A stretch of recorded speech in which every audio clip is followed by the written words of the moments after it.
Saya tidak peduli siapapun Anda. Anda pernah bermaksiat, Anda pernah berbuat salah. Kita manusia yang tidak luput dari dosa. Tapi saya ingin berikan tawaran dari Al-Quranul Karim. Quran surah keempat An-Nisa ayat 100, posisi paling kiri sebelah bawah. Pernah ada orang berbuat maksiat yang tak terlukiskan. Ada seorang yang pernah bunuh orang. Bunuhnya bukan 1, 2, 100 orang. Tak terlukiskan bilangannya. Kriminalitas tidak perlu diukur karena Anda akan lelah menghitungnya. Ketika Allah berkenan memberikan hidayah kepadanya, Masya Allah, dan hidayah selalu terbuka pada siapapun sepanjang ia mau mengambilnya sebelum nyawa sampai di kerongkongannya. Tiba-tiba datang ia pada seorang alim dan berkata, saya ingin berubah. Alim ini kemudian menyampaikan pada orang dimaksud, Anda bukan berarti tidak bisa menjadi orang baik. Hanya Anda tinggal di lingkungan yang tidak mendukung Anda jadi baik. Keluarlah dulu dari tempat itu. Pergilah ke majlis ilmu sifulan, tempatnya ada di sana. Datang ke sana, belajarlah, dan Allah akan bimbing Anda berubah dari keburukan menjadi orang yang terbaik. Didengarlah nasihat alim ini. Berangkatlah orang dimaksud, menempuh perjalanannya. Tiba-tiba Masya Allah, belum sampai ke tujuan, di pertengahan jalan, konon disebutkan lebih sejengkal, tiba-tiba maut datang menjemputnya. Thumma yudrikul maut. Apa yang terjadi? Langkahnya dihitung sebagai ibadah. Dalam terapnya dia beristighfar, taubat kepada Allah subhanahu wa ta'ala. Taubatnya menghadirkan cinta Allah subhanahu wa ta'ala. Quran surah kedua ayat 222 di ujung ayatnya, innallaha yuhibbut tawwabin. Allah mencintai orang-orang taubat. Dan cinta Allah menghadirkan ampunan bagi seluruh dosanya. Quran surah ketiga Ali Imran ayat 31, paling kiri sebelah atas.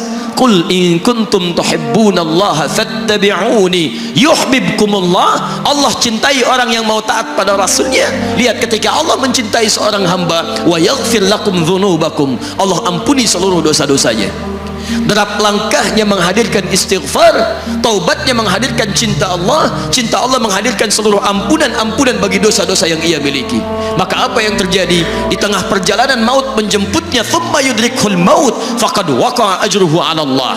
Dan pahala diberikan kepada orang tadi. Di jalan, maaf, maut datang, taubat diterima, dosa diampuni, dan amalan didapati dengan derap langkahnya. Maka apa yang terjadi? Thumma yudrikhul maut faqad waqa'a ajruhu 'ala Allah. Pahalanya dituliskan oleh Allah, dakhalal jannah, kata Nabi, masuk surga orang ini.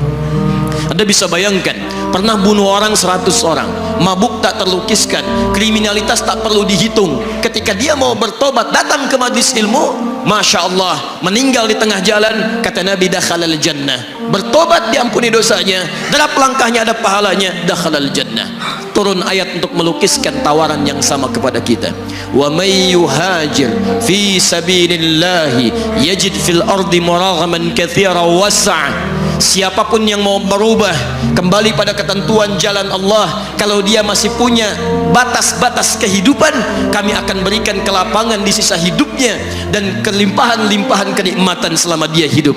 Wa may yakhruj min baitihi muhajiran ilallahi wa rasulih. Namun bila ada di antara mereka baru ingin berhijrah, ingin berubah jadi lebih baik dalam pandangan Allah dan Rasulnya, tiba-tiba thumma yudrikul maut, baru keluar dari tempat dia tinggal, belum sampai ke tempat dia belajar, datang maut menjemputnya. Faqad waqa'a ajruhu 'ala Allah. Kami terima semua amalnya, kami ampuni dosa-dosanya, dan kami tuliskan namanya di dalam surga. Bila 100 orang saja yang pernah dibunuh oleh orang ini, pernah bunuh 100 orang, mabuk tak terlukiskan, kriminalitas tak terhitung, mau berangkat ke majlis ilmu, tak sampai ke majlisnya, meninggal dia, bisa masuk surga. Masa Anda yang tidak pernah bunuh orang?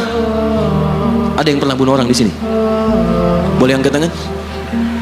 Ada polisi di sini, langsung saya sampaikan insyaallah. Anda gak pernah bunuh orang, Anda tidak pernah mabuk, Anda tidak pernah berbuat kriminalitas seperti orang dulu. Salah, wajar, tapi pintu tobat terbuka untuk kita semua. Masya Allah, bedanya dengan orang tadi. Orang tadi belum sampai ke majelis ilmu, Anda sudah hadir di dalamnya, langsung di rumah Allah, diberikan tempat yang terbaik, dan kita akan belajar. Kalau dengan semua ini belum mempermudah Anda ke surga, dengan cara apa lagi Allah mesti mengantarkan Anda ke surga?